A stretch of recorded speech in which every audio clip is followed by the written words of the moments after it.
Welcome to India Roti Vlog. So ngayon guys, magluluto ako ng chicken and dumpling soup. So isi-share ko sa inyo kung paano ko ginawa. So ayan, una mag-prepare lang ng 1/4 cup na flour na may 2 teaspoon baking powder, half teaspoon salt, add half cup warm milk na may 2 tablespoon melted butter. Ipaghalo lang siya. And then once na mahalo na lahat, ilapad lang siya, magbudbud lang ng flour para hindi manikit.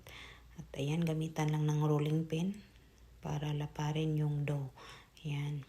And then pagkatapos pag malapad na siya, hiwain lang siya gamit ang pizza cutter. Yan. Ganon kalaki yung size na aking hiniwa. So ganon na ang itsura niya after. Yan. Di pinaghiwalay ko lang. And then set aside. At ayan, may chicken na rin akong pinakulo. Chicken breast. Yan. Luto na yan. And then iset aside ko lang yan. Sinison ko lang ng salt at laurel yan. At ayan, nilagay ko ng onion, carrots at saka yung frozen peas na may carrots. Then habang niluluto ko yung vegetable, yan, hinimay ko na rin yung chicken. And then okay na, nag-melt naman ako ng half cup butter. Nilagyan ko ng 3/4 cup na flour. And then i-transfer lang siya sa kumukulong vegetable. Managad ako ng thyme, paprika, onion powder, garlic powder, chicken bouillon. At nilagay ko na yung dumpling.